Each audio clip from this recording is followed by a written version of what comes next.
देश में गंगा को सिर्फ एक नदी नहीं समझा जाता, बल्कि इसे मां और मोक्षदायिनी का दर्जा दिया हुआ है। गंगा की पवित्रता, निर्मलता और अविरलता को लेकर के तमाम सरकारी योजनाएं चली हैं। उसकी स्वच्छता को लेकर के अब तक कई योजनाएं चली हैं और चल भी रही हैं। इन योजनाओं में 1600 करोड़ से भी ज्यादा का खर्चा हो चुका है। लेकिन अब सवाल ये उठता है, क्या मां गंगा की अविरलता और पवित्रता बची हुई है या बनी हुई है, या मां गंगा निर्मल और स्वच्छ हो पाई हैं? तो चलिए आज आपको इस रिपोर्ट में दिखाते हैं। दरअसल कानपुर में गंगा सफाई को लेकर अब तक करोड़ों रुपए खर्च हो चुके हैं, लेकिन अभी भी गंगा में 7 नाले गिर रहे हैं। इससे रोज 30 mld लीटर दूषित पानी सीधे गंगा में गिरता है। हालांकि माघ मेला को देखते हुए नगर निगम द्वारा बायो रेमिडिएशन के माध्यम से नालों के दूषित पानी को संशोधित किया जा रहा है, लेकिन कागज में ही सब साफ दिख रहा है। मौके पर गंगा में गंदा पानी जा रहा है। बता दें कि पिछले ही दिनों कानपुर के नगर आयुक्त अर्पित उपाध्याय ने गंगा का निरीक्षण किया।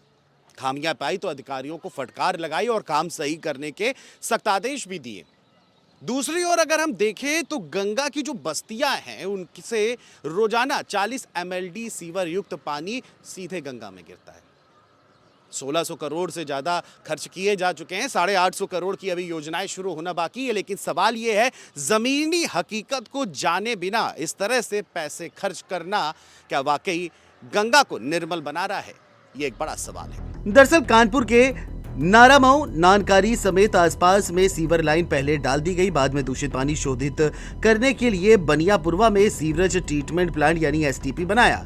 टेस्टिंग की गई तो सीवर लाइन नाले में बैठ गई, जिसके चलते 2 अफसरों पर कार्रवाई हुई।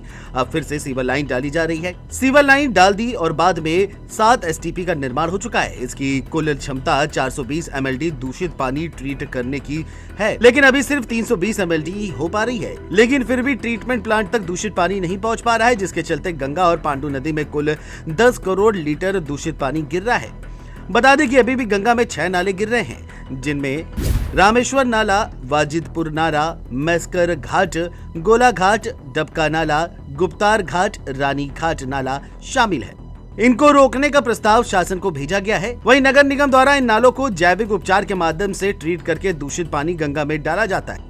Jawaharlal Nehru national urban renewal mission की सीवरेज योजना के तहत साल 2008 में लखनपुर सीवेज पंपिंग स्टेशन से मैनावती मार्ग होते हुए सिंहपुर मार्ग से बनियापुरवा स्थित 15 mld एसटीपी तक 13 करोड़ रुपए से सीवर लाइन डाली गई थी, लेकिन स्थिति जस की तस बनी हुई है। अब बात करते हैं कि किन प्रोजेक्ट्स में कितना खर्चा हुआ। इंडो डच प्रोजेक्ट में 166 करोड़ रुपए खर्च हुए। Jawaharlal Nehru national urban renewal mission यानी JNNURM योजना में 746 करोड़ रुपए खर्च हुए।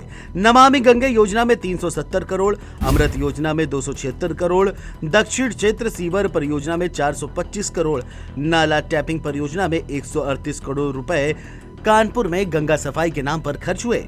वहीं दूसरी ओर टेंडरी के दूषित पानी को शोधित करने के लिए अलग से 20 mld का इन्फ्लुएंट ट्रीटमेंट प्लांट यानी ETP का निर्माण जाजमऊ में किया गया, जो चालू अवस्था में है। वहीं 5 mld का सीवरेज ट्रीटमेंट प्लांट बंद हो गया है। मौजूदा समय की बात करें तो कानपुर में 420 mld सीवर का पानी निकलता है और 320 mld ही साफ हो पाता है। और इसीलिए लाख कोशिशों के बाद भी मां गंगा की पवित्रता और निर्मलता दिखाई नहीं पड़ती। इसके पीछे के 2 कारण हैं। पहला, लोगों में जागरूकता ना होना और बिना जमीनी हकीकत के, बिना प्लानिंग के काम करना। और इसीलिए करोड़ों रुपए बहाने के बाद भी स्थिति जस की तस बनी हुई है। कैमरा पर्सन राजेश यादव के साथ मैं कुलभूषण राजदेव, JMD न्यूज कानपुर।